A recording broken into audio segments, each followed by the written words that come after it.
Ya, pemirsa, tenaga ahli utama kantor staf Presiden era Presiden Joko Widodo, Ali Mukhtar Ngabalin mengaku tahu persis siapa saja yang terlibat di balik gaduh dugaan ijazah palsu Jokowi. Bahkan Ali meyakini ada proyek uang di balik kasus panas tersebut. Dan berikut cuplikan wawancara Ali Mukhtar Ngabalin bersama jurnalis senior Sido News, Pung Purwanto dan Lukman Hanafi.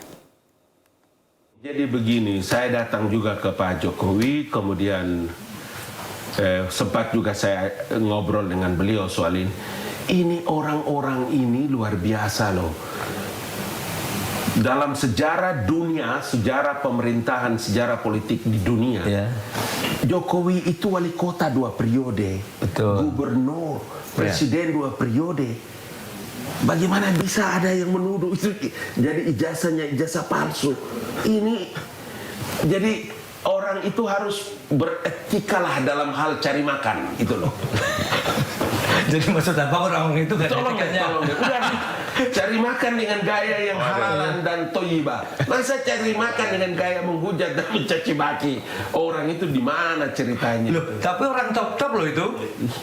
Iya, kalau orang top, tapi kalau kan dua perbedaannya. Manusia itu dibekali dengan akal dan nafsu. Kalau akal lebih mendominasi nafsu, maka perilakunya menjadi perilaku malaikat. Kalau nafsu menguasai akal, maka perilaku itu perilaku setan, bejat. Mau ilmu mau pangkat gelar bertubi-tubi lagi. Jadi kelompok-kelompok itu termasuk kelompok yang mana dari dua itu? Sekarang kan bisa kita lihat. Oh, kita to the point. Tidak ada ini judul to the point. Jadi kalau dilihat dalam setiap statement, setiap apa yang disampaikan itu kan hanya segitu-gitu aja. Betul. Tidak berkembang. Iya kan? Tidak berkembang. Ukurannya gampang. Tinggal kita nilai. Media paling gampang menilai. Kalau orang sudah keluar hujatan, mencaci maki, tangkap, penjarakan, penipu, pembohong, makhluk apa ini namanya? Kayak bangsa ini tidak punya peradaban. Malu. Kita keluar negeri, waktu kasus Los Angeles terbakar, seakan-akan seluruh Amerika terbakar. Saya coba lihat VT saya. Saya lagi berdiri loh di Hollywood ini, di tempat yang terbakar. Ini doang yang terbakar. Kenapa medsos Indonesia seakan-akan seperti Amerika dan Los Angeles itu terbakar? Jadi please, cari uang dengan cara yang beradab, cari uang dengan cara yang halal dan thayyibah. Jangan begitulah. Ini mantan petinggi republik, orang maju, bagus. Suka kesel nggak sih kalau ngelihat atau lihat media atau apa dengan orang-orang? Enggak, saya tahu loh. Ini saya tahu siapa yang berteriak di sini kan saya tahu. Siapa itu? Ya di depan mata ini kan saya tahu. Oh, si Anu dulu pernah datang sama saya. Kenapa Jokowi beginikan saya, Li? Oh, ini saya tahu semua, saya lihat. Kok bagaimana? Yang mumpung ditutup poin siapa itu? Jadi saya juga paham semua. yang dibalik itu, kalau yang muncul di media kan kita tahu. Nah, yang dibalik itu makanya saya bilang tadi, siapa? Orang-orang ini kan cuma dihitung dengan jari saja, siapa gini. Hampir every day, setiap menit, setiap jam, setiap detik. Itu artinya berarti sebenarnya ada orang di balik mereka ini. Ini saya sudah tulis. Proyek ijazah palsu itu adalah proyek uang besar, bertahun-tahun.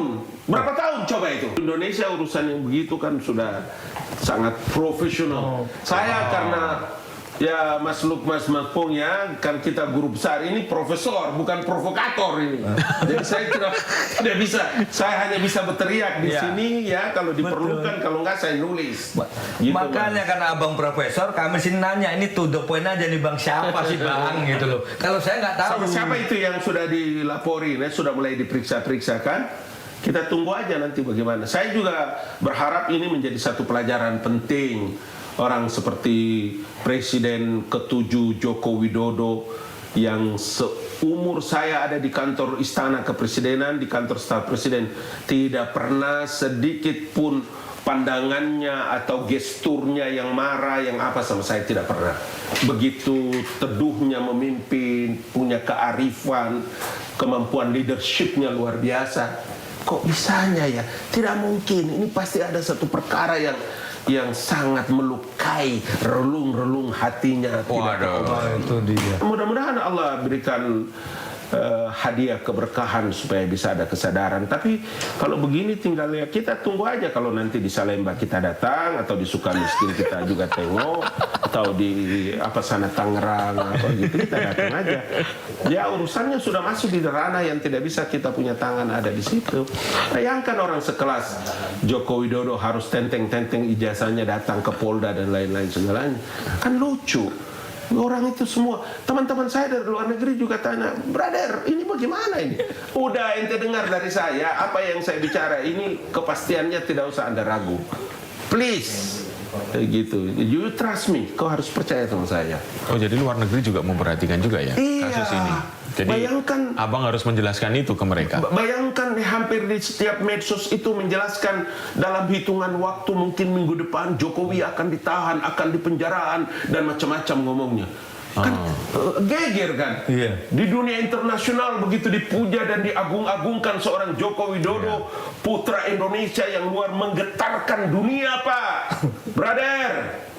Dilanjutkan dengan seorang presiden jenderal bintang 4 yang begitu gagah dan berani. Aduh, kacau deh. Jadi apa sebenarnya proyek itu, goalsnya yang dicita-citakan mereka itu? Nah, kalau ini mudah-mudahan nanti bisa Bapak Kapolda dan teman-teman di polisi kita percayakan semua fasilitas yang ada di polisi itu adalah fasilitas yang tidak boleh diragukan oleh bangsa ini. Kalau bangsa ini ragu dengan polisi, bubar ini negara. Karena itu institusi negara. Karena itu kita harus berikan kepercayaan penuh kepada kepolisian negara untuk bisa melaksanakan tugas-tugas kerja penegakan hukum, memeriksa dan macam-macam. Kita tunggu nanti kapan selesai.